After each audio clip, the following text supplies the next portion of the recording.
Sir, I don't understand. That's glaringly apparent. I can't fail this class. Oh, don't sell yourself short, Mr. Coates. I truly believe that you can. Mens vejret udenfor bliver ved med at være isnende koldt, så byder biograferne lykkeligvis på en af de seneste års varmeste film, The Holdovers. Mr. Hunham. Hello, Mary. I heard you got stuck with babysitting duty this year. How'd you manage that? Filmen foregår i 1970 og handler om en håndfuld studerende og ansatte på en amerikansk kostskole, som tvinges til at blive på stedet i juledagene. You just earned yourself detention, sir. Being here with you is already one big detention. Son of a bitch, that's another detention.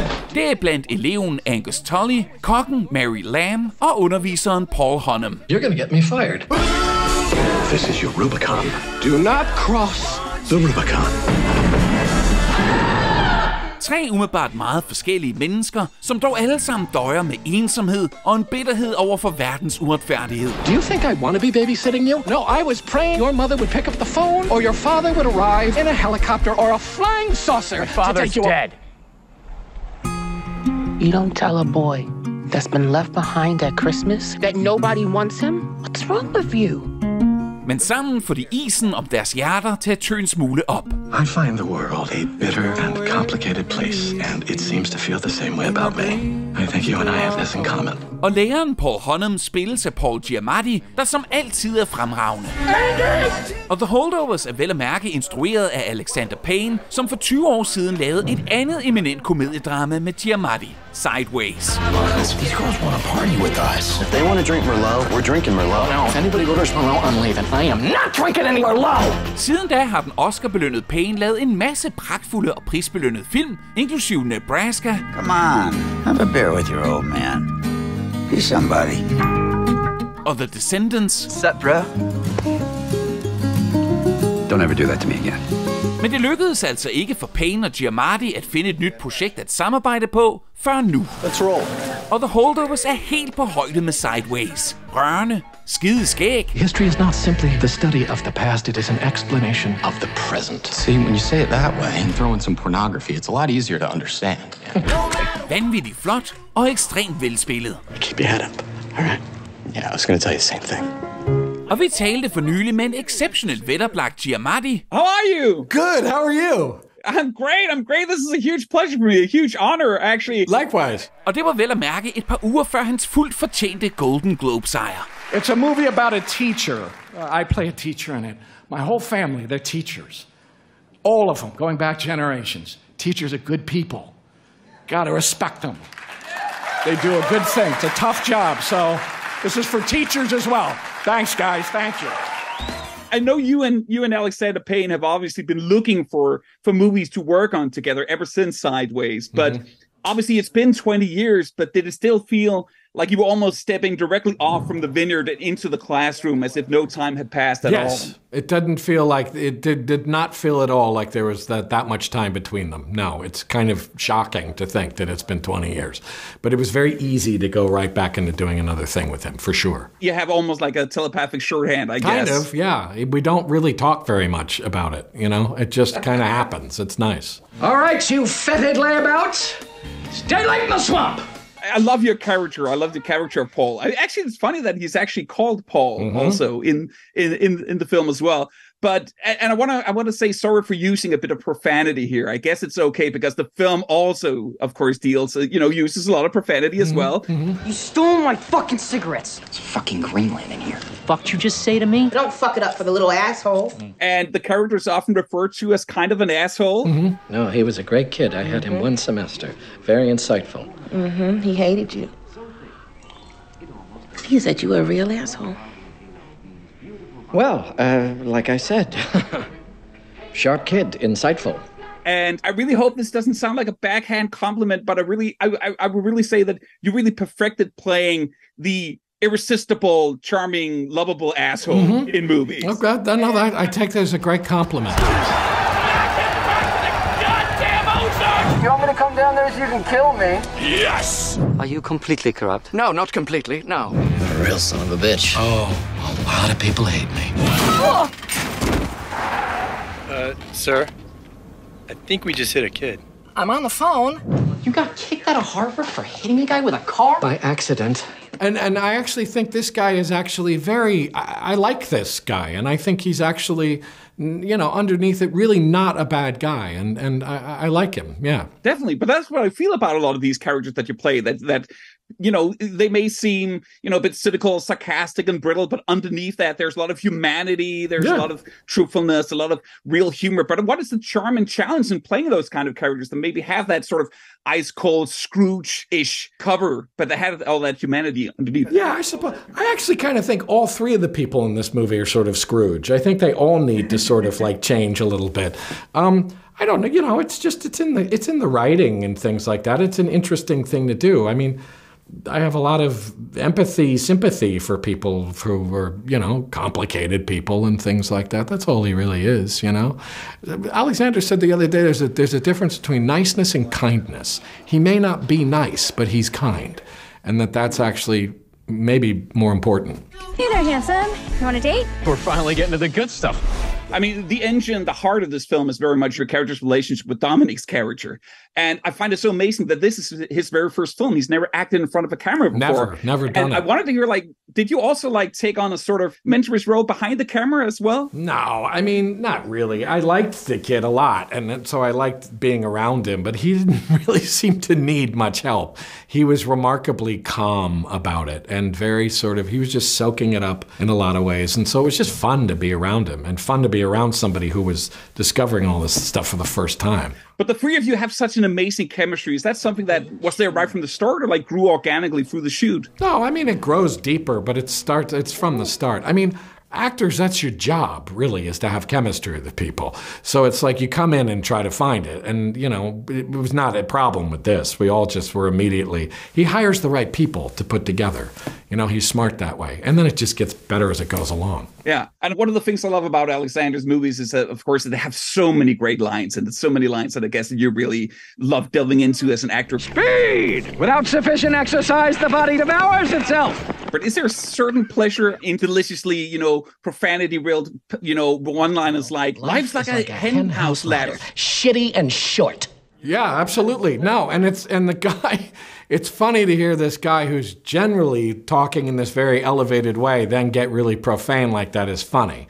So the henhouse ladder thing is great. I'd never heard that before. Yeah, I instantly noted in my head. I was I'm going to use that. Yeah, it's a crazy line. I forgot about that line. Yeah. Yeah. Well, I look forward to your fine cooking. Oh, no, don't do that.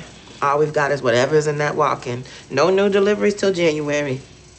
Og mens Paul Giamatti så absolut er i spil til en Oscar-pris i år, Paul Giamatti and the Holdovers. Så er de fleste filmanmeldere enige om, at det til gengæld er stensikkert, at Dame Joy Randolph vinder en Oscar til marts for bedste kvindelige birolle. This is the last place that my baby and I were together. Not including the bus station. Tidligere har Randolph blandt andet brilleret som politibetjent i tv-hittet Only Murders in the Building. Who goes there? NYPD, motherfuckers! Og over for Eddie Murphy i Dolomite Is My Name. I'm so grateful for what you did for me, because I never seen nobody that looks like me up there on that big screen. Ligesom Giamatti vandt Randolph en Golden Globe for sin pragtpræstation i The Holdovers, hvor hun som sagt spiller kostskolens kok, Mary. My baby wasn't even 20. I'm so sorry. Mary har netop mistet sin søn i Vietnam, og Randolph får os både til at græde og grine med en præstation, som selvfølgelig er indsvøbt i sorg, men som også emmer af indre råstyrke og underspillet uimodståelig humor. They put me in charge of the music. Who put you in charge of the music? I did. Og oven på sådan en fantastisk indsats, så var det selvfølgelig en ære at få et detaljeret indblik i Randolphs skuespilsproces. What I find amazing about you in this film is also, and what I find so interesting is, I mean, you're a brilliant actor, and you're also very much an amazing singer. You have an amazing voice. Thank you. You got your big breakthrough, of course, in the Ghost musical. Are you ready? Are you ready to believe? And here, there's so much strength in her, in the character. There's so much power. There's so much love and charm. But it's a performance that much more relies on a few carefully selected words, with the very, relatively little use of the voice, and more in terms of subtle movements and the looks. It's much more subtle. How big of a challenge was that? It was a big challenge because that's not my normal rhythm. That's not most of the characters that I've portrayed before. The killer is someone in this room. God damn it, I always wanted to say that shit. How does it sound, boy? Does it sound strong to you? Yeah. Mm-hmm. And it required me to get into a completely different headspace, body space, rhythm, pace. She's much more methodical and, like you said, perfectly placed, selected words. Thank you. Mm-hmm. I see how it is.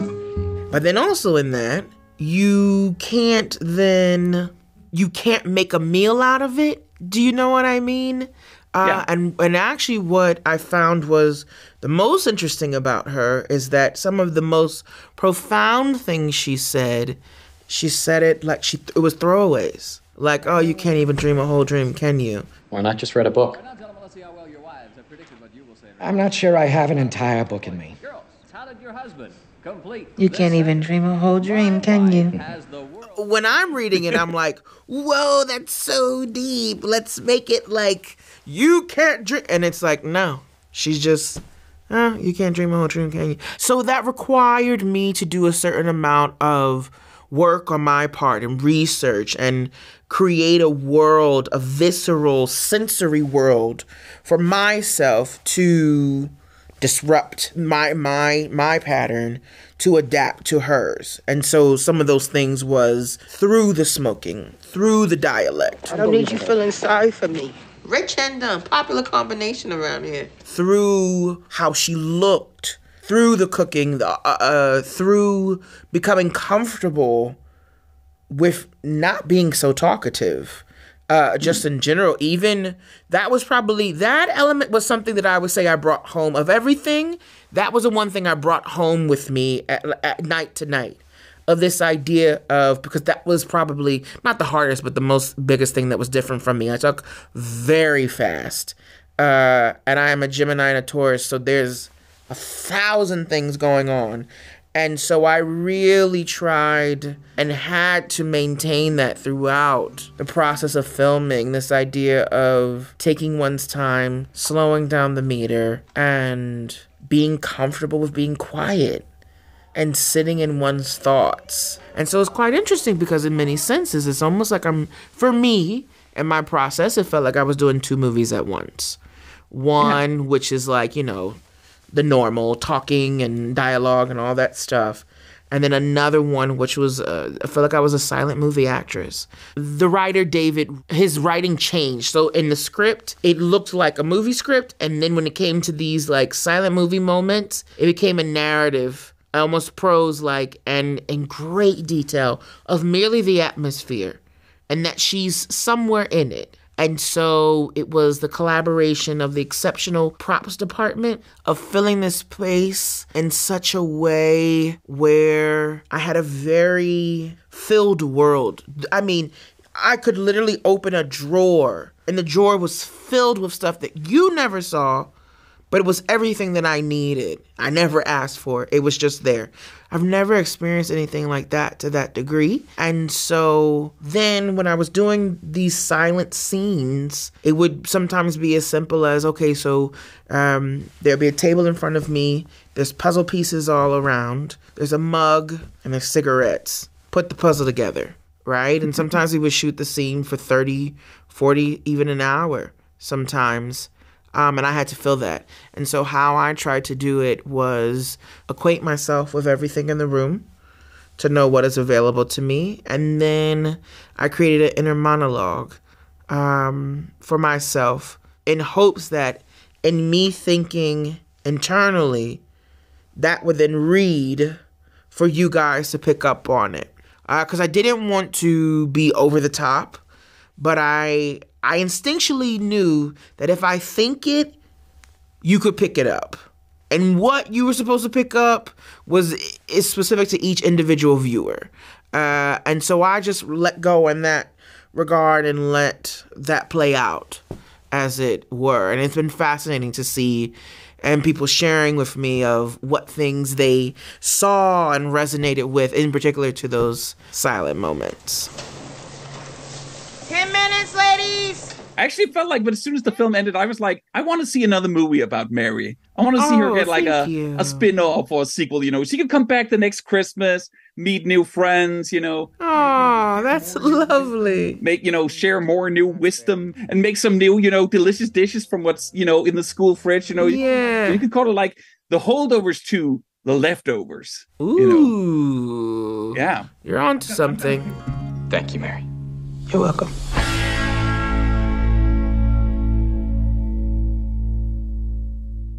Now, Paul, I only have a minute left, so I just here right at the end, I want to say, first of all, thanks for realizing one of my dreams and having another Alexander Payne film with you in the main part.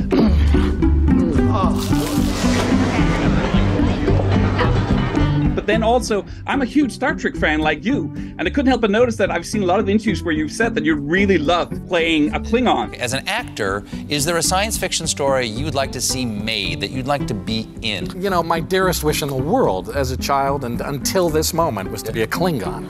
You would make a great Klingon. I sort of play a Klingon on Billions, but I would love to play a Klingon. But I've never, for some reason, those jobs don't come to me. And now I have several different Klingon dictionaries. There you go. That's fantastic. And I managed to translate I'm not drinking any Merlot into Klingon. And if they want to drink Merlot, we're drinking Merlot. No, if anybody orders Merlot, I'm leaving. I am not drinking any Merlot. Can you do it for me? It's from, Merlot vi til Hodelbe. So for me to get to hear you play a Klingon for just one line. Merlot, would say it again?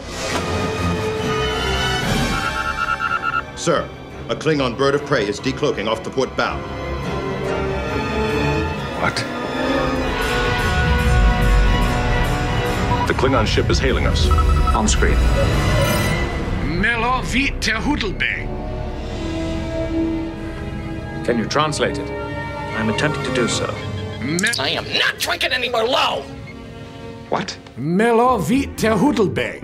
I mean, that made my day. Did I say it right, or did I fuck it up in Klingon? Did I just offend every Klingon? I mean, that would be a danger. Yeah, it would be. Merlot vite ter Hodelbe. Die. Awesome. Thank you so much, Paul. It was a pleasure. Thanks. Thank you so much. Thanks, man. Thank you.